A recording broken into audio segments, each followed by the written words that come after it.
উত্তাল ঢাকার গর্জন শুনল বিশ্ব। দখলদার ইসরায়েলের গণহত্যার বিচার দাবি ও সম্পর্ক ছিন্ন করার আহ্বান। ডিসেম্বরে জাতীয় নির্বাচনের লক্ষ্য নিয়ে সংস্কার কার্যক্রম দ্রুত এগিয়ে নেওয়ার তাগিদ প্রধান উপদেষ্টার। এবছর প্রথম 3 মাসে স্বর্ণের দাম বেড়েছে 13 বার। মার্কিন ডলারের দরপতন সহ নানা কারণে সোনার দিকে ঝুঁকছেন অনেকে। আধুনিকতার ছোঁয়া ও প্রযুক্তির উৎকর্ষতায় ক্রমশই গুরুত্ব হারাচ্ছে বাঙালির ঐতিহ্যের হালখাতা।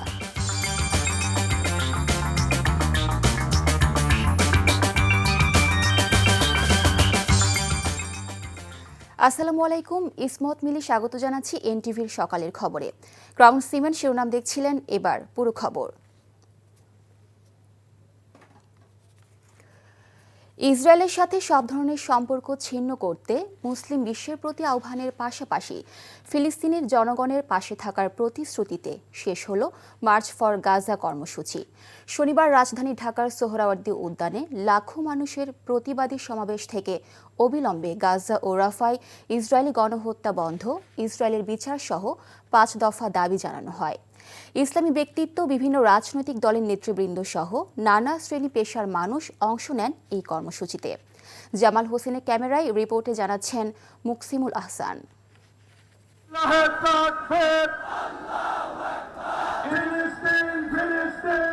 বিক্ষুব্ধ মানুষের পদযাত্রা আর প্রতিবাদী জনতার মিছিল স্লোগানে সকাল থেকে সন্ধ্যা অবধি প্রকম্পিত হয় রাজধানী ঢাকার রাজপথ।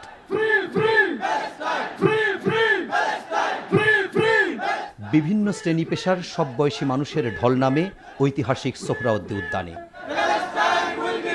লাখ লাখ মানুষের উপস্থিতিতে সমাবেশস্থল সহ আশপাশের এলাকা পরিণত হয় একখণ্ড ফিলিস্তিনে। স্টপ জেনোসাইড, ফ্রি প্যালেস্টাইন এমন স্লোগানে ফিলিস্তিনের পতাকা এবং ইসরায়েল বিরোধী নানা প্লাকার্ড নিয়ে সাধারণ মানুষ যোগ দেয় মার্চ ফর গাজা কর্মসূচিতে। মূল মঞ্চে যখন ঘোষণাপত্র পাঠ চলছে, সোহরাওয়ার্দী উদ্যান ততক্ষণে জনসমুদ্র। অবিলম্বে গাজা এবং রাফায় ইসরায়েলি গণহত্যা বন্ধ সহ 5 দফা দাবি জানানো হয় ঘোষণাপত্রে। যুদ্ধবিরতি নয়, গণহত্যা বন্ধ কার্যকর ও সম্মিলিত পদক্ষেপ গ্রহণ করতে হবে। পূর্ব জেরুজালেমকে ফিলিস্তিন রাষ্ট্রের রাজধানী হিসেবে আন্তর্জাতিকভাবে স্বীকৃতি দিতে হবে। ফিলিস্তিনিদের আত্মনিয়ন্ত্রণ, নিরাপত্তা এবং রাষ্ট্রীয় সার্বভৌমত্ব প্রতিষ্ঠার পথ উন্মুক্ত করতে হবে। আমরা মুসলিম বিশ্বের সরকার ও ওআইসির মতো মুসলিম উম্মার প্রতি আহ্বান জানাই, ইসরায়েলের সাথে অর্থনৈতিক, সামরিক ও কূটনৈতিক সকল সম্পর্ক অবিলম্বে ছিন্ন করতে হবে। জাতীয় মসজিদ বাইতুল মোকাররমের খতিবের সভাপতিত্বে প্যালেস্টাইন সলিডারিটি মুভমেন্ট বাংলাদেশের আয়োজনে এই প্রতিবাদ কর্মসূচিতে অংশ নেন বিভিন্ন রাজনৈতিক দলের নেতারা। সমাবেশ থেকে ফিলিস্তিনি দখলদার ইসরায়েলি বাহিনীর নারকীয় বর্বরতা বন্ধের দাবি জানান ইসলামিক চিন্তাবিদরা। ফিলিস্তিন, ফিলিস্তিন, আল কুদুস, আল কুদুস, জাতিসংঘ জবাব চায়। ইসরায়েলি আগ্রাসনের বিরুদ্ধে যখন বিশ্বজুড়ে নিন্দা এবং প্রতিবাদে ফুঁসছে মানুষ, তখন ব্যতিক্রম ধর্মী এই গণজামায়াত থেকে ইসরায়েলকে বয়কট এবং ফিলিস্তিনি নিরীহ মানুষের পাশে দাঁড়ানোর আহ্বান জানানো হয়। ভৌগোলিকভাবে আমরা ফিলিস্তিন থেকে অনেক দূরে হতে পারি, কিন্তু আজকের এই জনসমুদ্র প্রমাণ করে আমাদের এক একজনের হৃদয়ে, বুকের ভেতরে বাস করে এক একটা ফিলিস্তিন। আমাদের হৃদয়ে বাস করছে এক একটা গাজা। আমাদের হৃদয়ে বাস করে এক একটা আল কুদস। চিৎকার করে বলুন ঠিক কিনা? আমাদের মধ্যে বিভিন্ন বিষয়ে চিন্তাগত মতপার্থক্য, ভিন্নতা থাকতে পারে, কিন্তু মাজলুম ফিলিস্তিনিদের স্বাধীনতা, তাদের অধিকার, গাজার মানুষদের বিরুদ্ধে জুলুম বন্ধের দাবিতে আমরা প্রত্যেকটা বাংলাদেশের মানুষ, ধর্ম, বর্ণ নির্বিশেষে আমরা প্রত্যেকে তাদের সাথে সংহতি প্রকাশ করছি। রাজনৈতিক ভেদাভেদ ভুলে নানা মত পথের মানুষের এই ঢল যেন ক্ষোভের অনল। ফিলিস্তিনে অসহায় নিরীহ মুসলমানদের উপর নৃশংসতার প্রতিবাদে সোচ্চার এই জনতার দাবি, এখনই বন্ধ হোক গাজায় গণহত্যা, বিশ্ব মোড়লদের বিবেক জাগ্রত হোক, বিশ্বজুড়ে ফিরুক শান্তি। মুকসিমুল আহসান, এনটিভি নিউজ, সোহরাওয়ার্দী উদ্যান, ঢাকা। রাজধানী সোহরাওয়ার্দী উদ্যান থেকে ফিলিস্তিনে গণহত্যা বন্ধের দাবি জানিয়েছে লাখো জনতা। দেশের বরেণ্য রাজনীতিবিদ, ইসলামী চিন্তাবিদ শুধু নন, এই নির্মমতা বন্ধে দেশের বিভিন্ন প্রান্ত থেকে সাধারণ মানুষও যোগ দেন ফিলিস্তিনের প্রতি সংহতি ও ভালোবাসা জানাতে। এ সময় স্লোগানে মুখর হয়ে ওঠে সোহরাওয়ার্দী উদ্যান সহ আশপাশের এলাকা। নিয়ামুল আজিজ সাদিকের রিপোর্ট।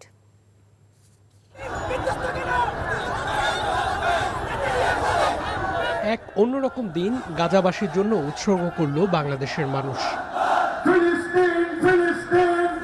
প্রচণ্ড রোদের মধ্যেও সকাল থেকেই লোকে লোকারণ্য সোহরাওয়ার্দী ময়দান। লাল সবুজের বাংলাদেশে রক্তাক্ত ফিলিস্তিনের প্রতিচ্ছবি নিয়ে ঢাকায় লাখো জনতা। 60,000-এর বেশি নিরীহ ফিলিস্তিনি হত্যার পরে অন্তত এবার যেন ব্যবস্থা নেওয়া হয়, এমন দাবি ছিল অনেকের। আমরা প্যালেস্টাইনের মুক্তি চাই। আমরা মুসলিম হিসাবে আমাদের মুসলিমের একটা দায়বদ্ধতা আছে, সেই থেকে আমরা ঘরে থাকতে পারি না। ফিলিস্তিনি বাচ্চাদের যেভাবে নির্যাতন নিপীড়ন করছে, সেই সংগ্রাম করতে আমরা এসেছি। চাচ্ছি যে পুরো ফিলিস্তিন, গাজা এদের জন্য যুদ্ধ থেমে যায়। আমাদের আজকে এখান থেকে একটাই দাবি এবং একটাই চাওয়া, সারা বিশ্বের মুসলমান যেন এক হয়ে আমরা ইসরায়েলের বিরুদ্ধে লড়াই করতে পারি। প্রদর্শিত হয় ফিলিস্তিনের সবচেয়ে বড় পতাকা, সেই সাথে ছোট পতাকাগুলো উড়িয়ে ফিলিস্তিনের প্রতি নিজেদের ভালোবাসা জানালো লক্ষ মানুষ। মজলুম ফিলিস্তিনের পাশে বাংলাদেশ আগেও ছিল, এখনো আছে, ভবিষ্যতে থাকবে। এই বাংলাদেশ থেকে হয়তো সেই যুদ্ধে আমরা অংশগ্রহণ করতে পারবো না, এই জন্য আজকে আমরা সারা বাংলাদেশে এই মার্চ ফর গাজার উদ্দেশ্যে সবাই অন্তত তাদের জন্য ব্যতীত হব। স্বাধীন রাষ্ট্র মুসলমানদের সেটা আবার ফিলিস্তিনিদের কাছে ফিরিয়ে দেওয়া হোক। আমরা ফিলিস্তিনের পক্ষ থেকে ইসরায়েলের বিরুদ্ধে জিহাদ করার জন্য এখানে এসেছি। দল আর মতের পার্থক্যের দেয়াল ভেঙে মানুষের এই গণজমায়েত বিশ্ববাসীকে জানালো ফিলিস্তিন একা নয়। আরব রাষ্ট্র আর বিশ্ব নেতৃত্বকে এখনই পদক্ষেপ নেয়ার দাবি ছিল তাদের। Niamul Aziz Sadek, NTV news, Dhaka. March for Gaza কর্মসূচি ঘিরে রাজধানী ঢাকার প্রধান সড়কগুলো যেন জনস্রোতে পরিণত হয়। মানুষের ঢল এমন পর্যায়ে পৌঁছে যে যানবাহন ছাড়াই পায়ে হেঁটে দূর দূরান্ত থেকে লোকজন সমাবেশস্থল সোহরাওয়ার্দী উদ্যানে জড়ো হন। অনেকে উদ্যান পর্যন্ত পৌঁছাতে না পেরে আশপাশের সড়কে অবস্থান নিয়ে গাজার পক্ষে তাদের সংহতি জানান। রিপোর্টে আরও জানাচ্ছেন হাসান জাবেদ।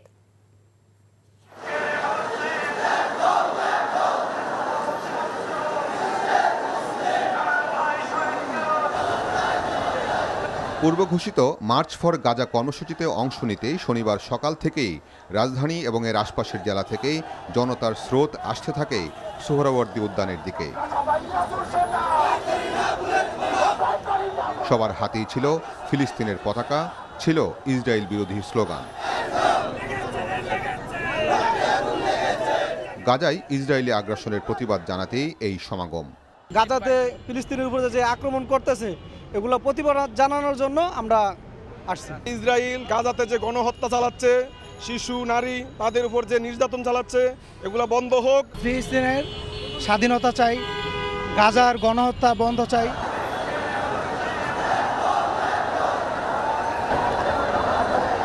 লাখ লাখ মানুষের ঢল জনসমুদ্রে রূপ নেয় রাজধানীর প্রধান সড়কগুলোতে।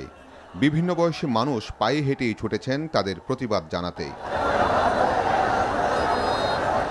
তুরস্ক, মিশর, বড় বড় মুসলিম রাষ্ট্রগুলো আজকে এই ফিলিস্তিনে বর্বরতা দেখে চুপ করে আছে, তারা কিচ্ছু বলে না। মানুষকে এভাবে মেরে ফেলা, এটা আইএমএ জাহিলিয়াতের জাহিলি যুগের বর্বরতাকেও হার মানিয়েছে। অন্তর থেকে আমাদের তাদের প্রতি ঘৃণা, যারা যে গণহত্যার মুখ করছে, আল্লাহ তাদের বিচার অবশ্যই করবে। ইসলামের বিজয় একদিন হবেই। মানুষের এই স্রোতে থেমে যায় যানবাহনের চাকা। কর্মসূচি শেষ করে আবার পায়ে হেঁটেই নিজ গন্তব্যে ফেরেন তারা। পুরো দিন জুড়েই রাজধানী ঢাকা ছিল লোকে লোকারণ্য। সবার মত পথ ছিল অভিন্ন, সবাই যেন মিলিত হয়েছিল একখণ্ড গাজায়। Hasan Jabed, NTV news, Dhaka. আগামী ডিসেম্বর থেকে জুন মাসের মধ্যে জাতীয় নির্বাচনের লক্ষ্য নিয়ে সংস্কার কার্যক্রম দ্রুত এগিয়ে নেওয়ার তাগিদ দিয়েছেন প্রধান উপদেষ্টা এবং জাতীয় ঐকমত্য কমিশনের চেয়ারম্যান প্রফেসর মোহাম্মদ ইউনূস। শনিবার বিকেলে প্রধান উপদেষ্টার সরকারি বাসভবন যমুনায় ঐকমত্য কমিশনের 2 সদস্যের সাথে এক বৈঠকে তিনি এই তাগিদ দেন। এতে অংশ নেন জাতীয় ঐকমত্য কমিশনের সহসভাপতি প্রফেসর আলী রিয়াজ এবং সদস্য ডক্টর বদিউল আলম মজুমদার। প্রধান উপদেষ্টার বিশেষ সহকারী মনির হায়দার এই সময় উপস্থিত ছিলেন। বৈঠকে প্রফেসর আলী রিয়াজ ও ডক্টর বদিউল আলম মজুমদার জাতীয় ঐকমত্য কমিশনের কার্যক্রমের অগ্রগতি সম্পর্কে কমিশনের চেয়ারম্যানকে অবহিত করেন। তারা জানান, বিভিন্ন সংস্কার কমিশনের সুপারিশগুলো নিয়ে রাজনৈতিক দলগুলোর সঙ্গে পৃথকভাবে আলোচনা চলমান রয়েছে। ইতিমধ্যে 8টি দলের সঙ্গে আলোচনা শেষ হয়েছে। আগামী বৃহস্পতিবার বিএনপির সাথে আলোচনা হবে বলে জানান তারা। পহেলা বৈশাখের আনন্দ শোভাযাত্রার জন্য নির্মিত স্বৈরাচার শেখ হাসিনার মুখাবয়ব ও শান্তির প্রতীক পায়রা, এই দুটি প্রতিকৃতিতে আগুন দিয়েছে দুর্বৃত্তরা। শনিবার ভোরের ওই ঘটনায় সিসিটিভি ফুটেজ দেখে একজনকে শনাক্ত করেছে ঢাকা বিশ্ববিদ্যালয় প্রশাসন। এদিকে রহস্যজনক এই ঘটনার তদন্তে নেমেছে পুলিশ। আর চারুকলার বৈশাখের শোভাযাত্রার অনুষঙ্গ যারা পুড়িয়ে দিয়েছে তারা জুলাইকে চ্যালেঞ্জ করতে চায় বলে মন্তব্য করেছেন সংস্কৃতি উপদেষ্টা মুস্তফা সরোয়ার ফারুকী। আবির আহমেদের রিপোর্ট। এবারের আনন্দ শোভাযাত্রার সবচেয়ে আলোচিত মোটিভ ছিল শেখ হাসিনার ব্যঙ্গচিত্র। আনন্দ শোভাযাত্রার জন্য যখন প্রস্তুত চারুকলা, ঠিক সে মুহূর্তে আনন্দ শোভাযাত্রার মোটিভ ফেসিবাদের মুখাকৃতি রাতের আধারে এসে পুড়িয়ে দেয় দুর্বৃত্তরা। ঘটনাস্থল পরিদর্শনে আসেন ডিএমপির পুলিশ কমিশনার। পরে ডিএমপির অতিরিক্ত কমিশনার কথা বলেন গণমাধ্যমের সঙ্গে। এটা কোনো অ্যাক্সিডেন্টাল না, কেউ ইন্টেনশনালি এটা করছে, এইটুকু আমরা নিশ্চিত। সব সিসিটিভির ভিডিও ফুটেজগুলো যদি আমরা অ্যানালাইসিস করি তাহলে আমরা পেয়ে যাব। ঢাবি প্রক্টর জানান, ঘটনাস্থলের আশপাশের সিসিটিভি ফুটেজ থেকে এক দুর্বৃত্তকে শনাক্ত করা হয়েছে।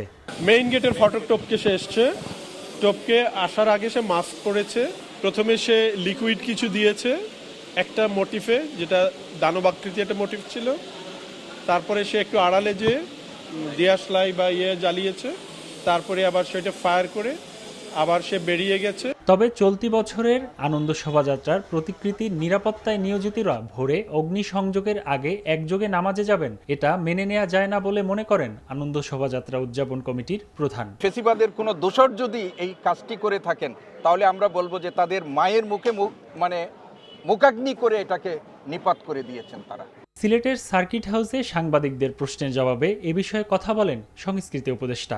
ফেসিবাদের মুখাবয়বটা কে বা কারা পুড়িয়ে দিয়েছে, এটা স্পষ্টতই একটা জুলাই পরবর্তী সময়ে জুলাইকে চ্যালেঞ্জ করে ফেসিবাদের দোষরদের করা কাজগুলো আমরা মনে করছি। এ সময় দুষ্কৃতিকারীদের সতর্ক করে উপদেষ্টা বলেন, অপরাধীদের দ্রুত সময়ের মধ্যেই গ্রেফতার করা হবে। Abir Ahmed, NTV news, Dhaka.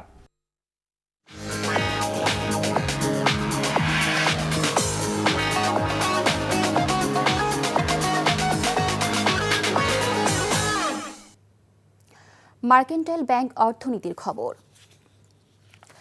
বিশ্ব বাজারের সঙ্গে পাল্লা দিয়ে দেশের বাজারেও লাফিয়ে লাফিয়ে বাড়ছে স্বর্ণের দাম। চলতি বছরের প্রথম 3 মাসে মূল্যবান এই ধাতুটির দাম বেড়েছে মোট 13 বার, যার বিপরীতে কমেছে মাত্র 4 বার।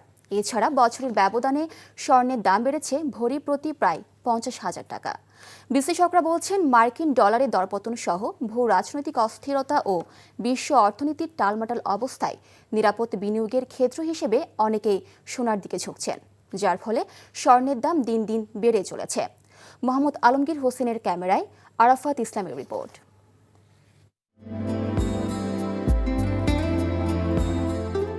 বিয়ে কিংবা যে কোনো অনুষ্ঠানে নারীদের অন্যতম অনুষঙ্গ হিসেবে ব্যবহৃত হয় স্বর্ণের গহনা, কিন্তু স্বর্ণের দাম ক্রমাগত বৃদ্ধির ফলে গহনার বাজার প্রভাবিত হচ্ছে।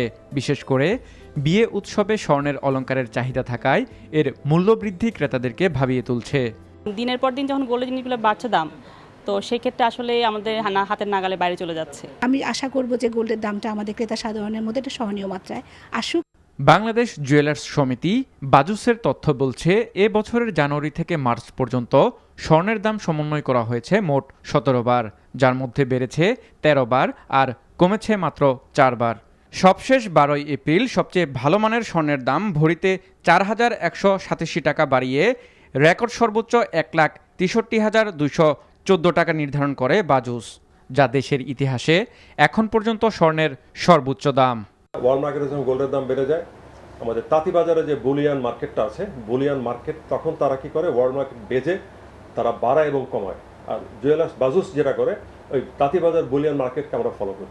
গোল্ডের দাম যেভাবে বাড়ছে, এটা যদি বাড়তে থাকে তাহলে 2 লাখ টাকা রিচ করা বা তার কাছাকাছি যাওয়া তো নর্মাল ব্যাপার। বিশ্লেষকদের মতে বিভিন্ন দেশের পণ্যে যুক্তরাষ্ট্রের আমদানি শুল্ক বৃদ্ধির চাপ ও বিশ্বব্যাপী অর্থনৈতিক অস্থিরতা স্বর্ণের দাম বাড়ার অন্যতম কারণ। সারা পৃথিবীতে যখন অনিশ্চয়তা দেখা দেয় তো অর্থনীতিতে, তখন কিন্তু স্বর্ণের দিকে সবাই ছুটে যায়। স্বর্ণকে তারা বিনিয়োগ হিসেবে গ্রহণ করে, স্বর্ণকে তারা মজুদ হিসেবে তারা ধারণ করে, তখন কারেন্সিকে কিন্তু ডিসকারেজ করে। অব্যাহত দাম বাড়ার ফলে বিক্রি কমে যাওয়ায় দেশের স্বর্ণের বাজার ক্ষতিগ্রস্ত হচ্ছে বলেও জানান তারা। আমাদের রিটেল সেল আমি বলতে পারবো যে 70 থেকে 80% আমাদের সেল ফল করেছে। যে প্রোডাক্টটা আপনি নিজেকে ইনভেস্ট করতেছেন, আনন্দ করতেছেন, ভালো লাগা লাগাচ্ছেন, on the other hand is very good investment. তো এই ক্যাটাগরিটা যদি আমাদের দেশের ক্রেতা সাধারণের মধ্যে চলে আসে, তাহলে আমাদের সেক্টরটা ডেভেলপমেন্ট হবে।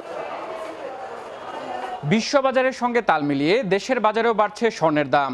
বাজুসের তথ্য বলছে, বিগত 3 বছরে মূল্যবান এই ধাতুটির দাম ভরিতে বেড়েছে 81,000 টাকা। বিশ্ব অর্থনীতিতে অস্থিরতা এবং দেশে দেশে বাণিজ্য শুল্ক আরোপের কারণে আগামী দিনগুলোতে স্বর্ণের দাম আরও বাড়তে পারে বলে শঙ্কা অর্থনীতিবিদদের। আরাফাত ইসলাম, এনটিভি নিউজ, ঢাকা। একসময় পয়লা বৈশাখ মানেই ছিল নতুন বছরের নতুন শুরু। শুধু ক্যালেন্ডারে নয়, বাঙালি ব্যবসায়ীদের খাতায় কলমেও। হালখাতা একটি প্রথা ও ঐতিহ্য, যেখানে পুরনো বছরের দেনা পাওনা মিটিয়ে নতুন সম্পর্কের সূচনা হতো মিষ্টি মুখে। কিন্তু আধুনিকতার ছোঁয়ায় আর প্রযুক্তির উৎকর্ষতায় ক্রমশই গুরুত্ব হারাচ্ছে বাঙালির ঐতিহ্যের হালখাতা। তারপরও দেশের বিভিন্ন জায়গায় কিছু ব্যবসায়ী এখনও এই প্রথাকে বাঁচিয়ে রেখেছেন। সাতরিনা খন্দকারের রিপোর্ট। পয়লা বৈশাখ নতুন বছরের আগমন। এক সময় পয়লা বৈশাখ মানে বাঙালি ব্যবসায়ীদের কাছে ছিল নতুন বছরের নতুন করে হিসাব শুরুর দিন। হালখাতা নামে পরিচিত এই প্রথা ছিল পুরনো বছরের যাবতীয় হিসেব নিকেশ মিটিয়ে নতুন করে ক্রেতা এবং বিক্রেতার পথ চলার প্রতীক। লাল শালুতে মোড়ানো একটি নতুন খাতা, পুরনো হিসাবের শেষ টান, নতুন বছরের নতুন হিসাব শুরু। এটি শুধু একটি খাতা নয়, ব্যবসায়ী ও ক্রেতার মাঝে সম্পর্ক পুনর্গঠনেরও প্রতীক। যতদিন ব্যবসা থাকবে ততদিন এটা প্রচলিত, এটা থাকবে। আমি আশা করি এটা মানে কি, আমরা করে যাচ্ছি, আমাদের পরবর্তীতে আমাদের জেনারেশন আসবে, ওরা করে যাবে। হালখাতার একটা জোয়ার ছিল, মানুষের একটা উৎসাহ ছিল, সে তুলনায় এখন একটু কম, তবে আছে, এখনো চলে। তবে আধুনিকতার ছোঁয়ায় অনলাইন লেনদেন জনপ্রিয় হতে থাকায় ধীরে ধীরে কমছে হালখাতার গুরুত্ব। তারপরও গুটি কয়েক দোকান এখনও সেই ঐতিহ্য হালখাতার রেওয়াজ চালু রেখেছে। ইংরেজি মাস হিসাবে করাতে অনেক ক্ষেত্রে যে জৌলুস আগে শতভাগ ছিল সেটি অনেকাংশে কমে গিয়েছে। তারপরও আমরা এটাকে ঐতিহ্য হিসেবে আমরা এটাকে ধরে রাখার চেষ্টা করছি। নববর্ষের যে খাতাগুলো, হালখাতাগুলো হতো, বর্তমানে একবারেই কমে গেছে। হোয়াটসঅ্যাপ, ফেসবুক, এখানে আপনার একটা ডিজাইন করে কম্পিউটার থেকে ডিজাইন করে এটা অনলাইনে পৌঁছে করে দিচ্ছে, হোয়াটসঅ্যাপে পাঠিয়ে দিচ্ছে, মেসেঞ্জারে পাঠিয়ে দিচ্ছে। এখন আর প্রিন্ট করছে না, মেশিনে ছাপাচ্ছে। সময় বদলাচ্ছে, তাই বদলাচ্ছে রীতিও। কিন্তু পুরনো যতই জীর্ণ হোক না কেন, তাকে নিয়েই তো নতুনের যাত্রা। হালখাতা হয়তো আজ আর ততটা জাঁকজমকপূর্ণ নয়, কিন্তু বাঙালির স্মৃতিতে তার জায়গা আজও অমলিন। সাদরিনা খন্দকার, এনটিভি নিউজ। নারায়ণগঞ্জের সিদ্ধিরগঞ্জে স্ত্রী ও শিশু পুত্র সহ 3 জনকে নৃশংসভাবে হত্যার ঘটনায় স্বামী ইয়াসিন আলীর বিরুদ্ধে 5 দিনের পুলিশ রিমান্ড মঞ্জুর করেছে আদালত। শনিবার বিকেল সিদ্ধিরগঞ্জ থানার এসআই ও মামলার তদন্তকারী কর্মকর্তা আসামিকে জিজ্ঞাসাবাদের জন্য 10 দিনের রিমান্ড আবেদন করেন। শুনানি শেষে Narayanganj senior judicial magistrate Belayet Hossain 5 দিনের রিমান্ড মঞ্জুর করেন। শুক্রবার দুপুরে সিদ্ধিরগঞ্জের মেজমেজি পশ্চিম পাড়ার একটি বাড়ির পাশ থেকে 5টি বস্তায় ভরা 3 জনের খণ্ডিত লাশ উদ্ধার করে পুলিশ। নিহতরা হলেন ইয়াসিন আলীর স্ত্রী লামিয়া আক্তার, তার 4 বছরের শিশু পুত্র আব্দুল্লাহ হাবিব ও লামিয়ার বড় বোন স্বপ্না আক্তার। ডেঙ্গু আক্রান্ত হয়ে বরিশালে ও বরগুনায় 2 নারীর মৃত্যু হয়েছে। বিষয়টি নিশ্চিত করেছেন বরিশাল বিভাগীয় স্বাস্থ্য অধিদপ্তরের পরিচালক শ্যামল কৃষ্ণ মণ্ডল। তিনি জানান, গত 24 ঘন্টায় ডেঙ্গুতে আক্রান্ত হয়ে বরিশাল শেরে বাংলা মেডিকেল কলেজ ও হাসপাতালে, কামরুন নাহার ও বরগুনা জেনারেল হাসপাতালে গীতারানী নামের এক নারী চিকিৎসাধীন অবস্থায় মারা গেছেন। বরিশাল স্বাস্থ্য বিভাগের তথ্যানুযায়ী গত 24 ঘন্টায় বরিশাল বিভাগে 9 জন ডেঙ্গুতে আক্রান্ত হয়েছেন। এ নিয়ে চলতি বছর মোট আক্রান্ত হয়েছে 464 জন।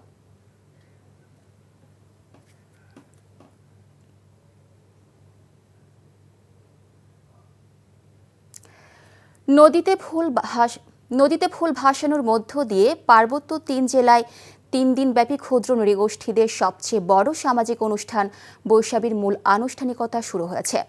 পাহাড়ে বিভিন্ন সম্প্রদায়ের বর্ষবরণের প্রধান সামাজিক উৎসবকে বলা হয় বৈশাখী। ত্রিপুরাদের বৈশুখ, মারমাদের সাংরায়, চাকমাদের বিজু, তঞ্চঙ্গাদের বিশু নামের অধ্যাক্ষর নিয়ে উৎসবটিকে সংক্ষেপে বৈশাখী বলা হয়। ওয়ালিউল্লাহর অলির ডেস্ক রিপোর্ট। পূব আকাশে সূর্যোদয়ের মধ্য দিয়ে রাঙামাটির কেরানি পাহাড় এলাকায় কাপ্তাই হ্রদের তীরে হাজির হয়েছেন শত শত তরুণ তরুণী। গঙ্গা মায়ের উদ্দেশ্যে ফুল উৎসর্গ করে কলা পাতায় করে সেই ফুল পানিতে ভাসিয়ে দিচ্ছেন তারা। শুধু কেরানি পাহাড় নয়, জেলার বিভিন্ন স্থানে ফুল ভাসিয়ে দিনটি শুরু করেছেন তারা। পানিতে ফুল ভাসিয়ে পরিবার, দেশ ও সমগ্র জীবের মুক্তির জন্য গঙ্গা দেবীর নিকট প্রার্থনা করা হয়। পুরনো বছরের দুঃখ বেদনায় যেন ভাসিয়ে দিয়ে নতুন দিনের সম্ভাবনার আলো জ্বালান পাহাড়ের বাসিন্দারা। গঙ্গা মাকে ফুল দিলাম, ফুল দিয়ে নতুন বছরকে বরণ করলাম, পুরনো বছরকে বিদায় দিয়ে নতুন বছরকে বরণ করি। আমরা এইভাবে, এটা আমাদের সংস্কৃতি। আমরা আগামী দিনে এই এলাকায় মানুষের মধ্যে যে সম্প্রীতি সৌহার্দ্যের যে অতীত ইতিহাস রয়েছে সেটাকে আমরা আরো সুদৃঢ় করব।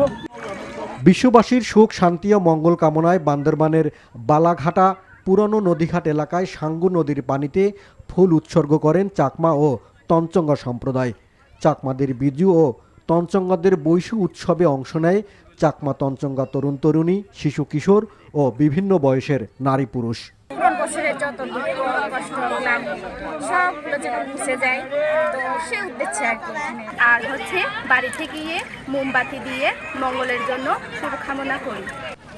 এদিকে চেঙ্গি নদীতে ফুল ভাসানোর মধ্য দিয়ে খাগড়াছড়িতে বর্ষবরণ উৎসব বৈশাখীর মূল আনুষ্ঠানিকতা শুরু হয়েছে। নদীর 2 পাড়ে মোমবাতি জ্বালিয়ে কলা পাতায় ফুল নিবেদন করে গঙ্গা দেবীর উদ্দেশ্যে প্রার্থনা করা হয়। নদীতে ফুল ভাসিয়ে বিদায় বছরের দুঃখ, কষ্ট, গ্লানিকে বিদায় জানিয়ে নতুন বছরের জন্য শুভকামনা করা হয়। Waliullah Oli, NTV news desk.